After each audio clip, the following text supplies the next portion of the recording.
What's up, YouTube? Daniel back here for another video. So as you can see, I'm in the city right now. Turn this around. I'm always in the city basically, but right now I'm in more of the downtown core. If you guys know Toronto or not, it's basically near Dundas Square. But essentially right now I'm on the way to the gym. I want to make a quick video because I have been fasting for the past like 30 hours and want to make basically a quick video about how to work out while fasted. A lot of people have the misconception that you can't do anything when you're fasted. You have to just basically be a mummy, be dying, and obviously heal at the same time. But that's completely wrong.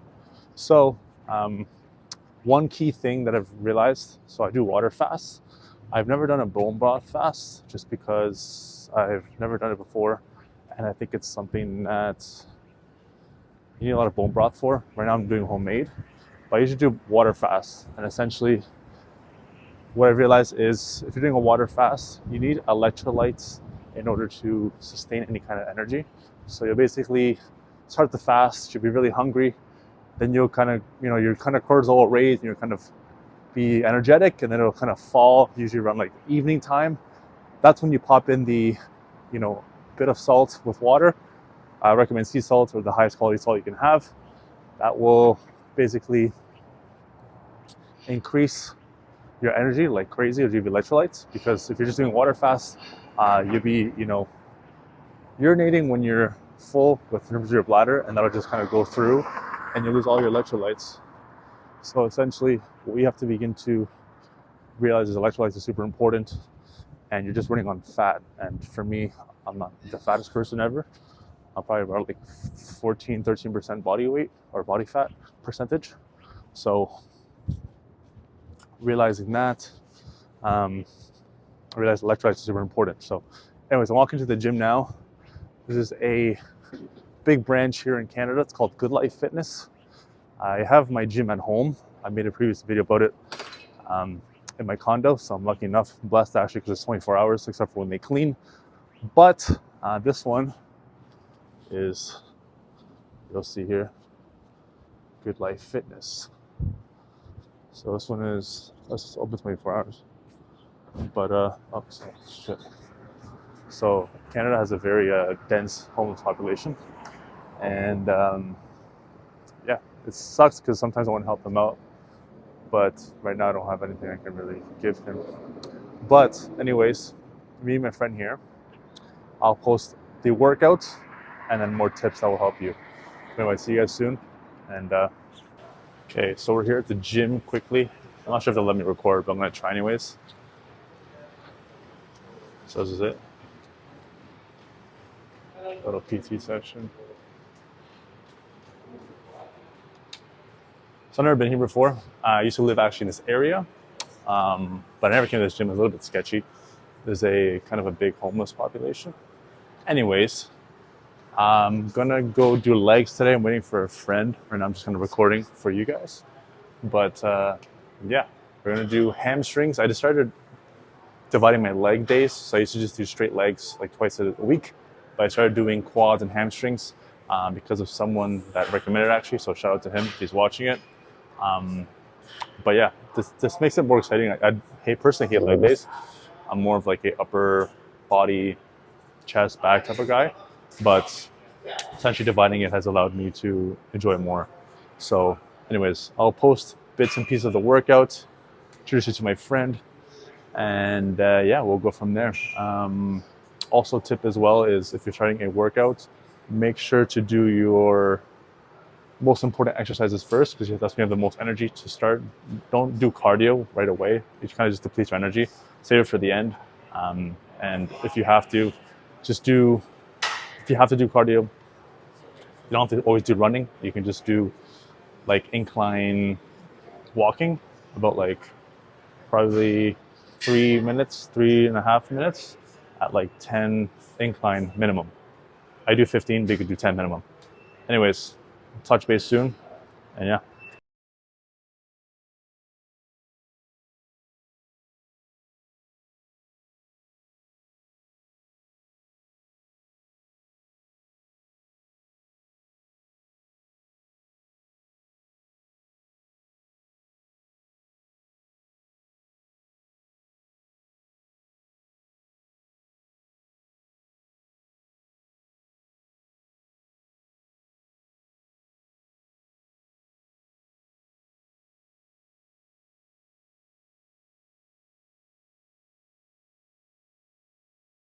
All right, so as you can see, I started with a good morning, which is something exercise I like just because it's kind of really works the hamstrings. I usually do like just bar to start. That was like my second set, and then you saw the squats as well. So I'm not doing any like traditional squats just because I'm a bit taller, like 6'5". So you tend to have lower back issues because it's just more limb basically. And mine, I'm trying to strengthen it. So right now, I just do like sumo squats, just to help with, you know, not putting so much tension on the back. And also, your legs don't really know the difference as long as you have that motion. It's important. And if you're just doing squats with heavy weights, usually your back takes more of the weight. So yeah. Also, tip as well. Well, two tips. When you do come to the gym and you want to work out fasted, make sure to put some salt in your water, so I did beforehand. And the second tip is only use like a metal or glass bottle. Don't use plastic. There's just too much, microplastics in there, and it won't help you. And yeah, so you put like probably like I just put like a handful of salt, and not a handful, sorry, probably like a tablespoon or a teaspoon, and then just put that in there, mix it with the water, and you're good to go. So yeah. Oh, also have my friend here. It's him over there. He's a little camera shy. So yeah, we're kind of doing separate workouts. He's doing upper body, I'm doing legs. So yeah, I'll post more, and we'll go from there.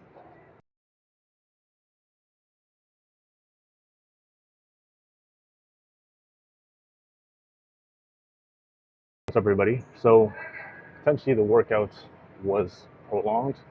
I ended up chatting with my friend for about 40 minutes, so I had to cut it short. Essentially, I have an appointment after this. Right now, it's about 9 a.m. My appointment's at 10:30, so I'm gonna just do a bit of cardio. So right now, so I have it as 12 incline, 3 speed.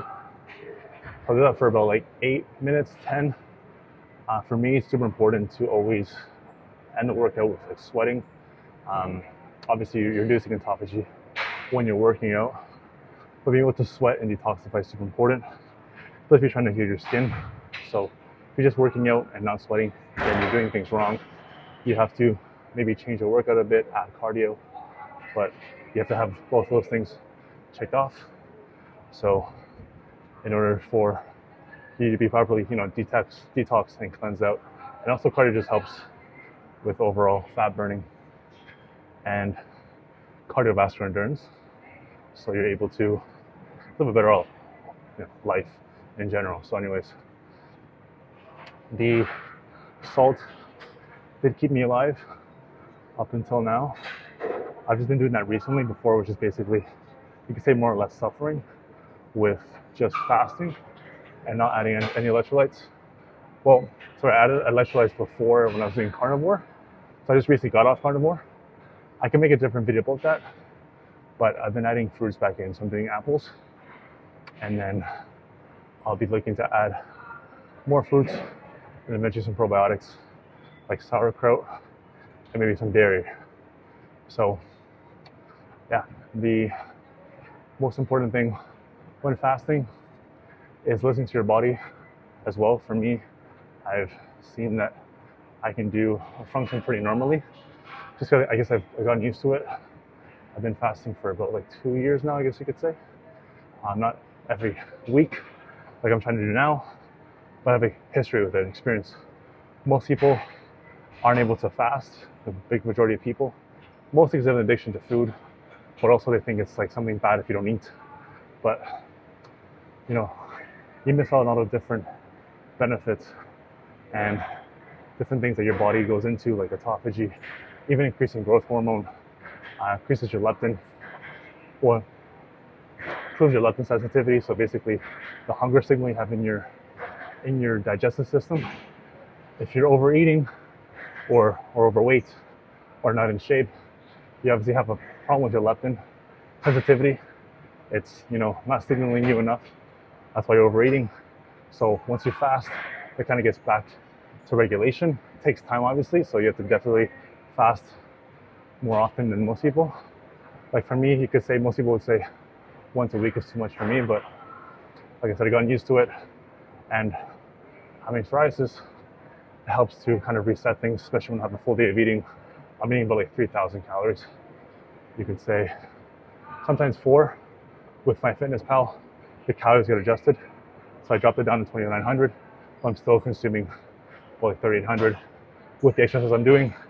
So 2 workouts a day usually, walking, everything like that. So yeah, this will be a shorter video than I expected, but like I said, it's mostly about listening to your body. You don't have to follow me and do 2 workouts fasted.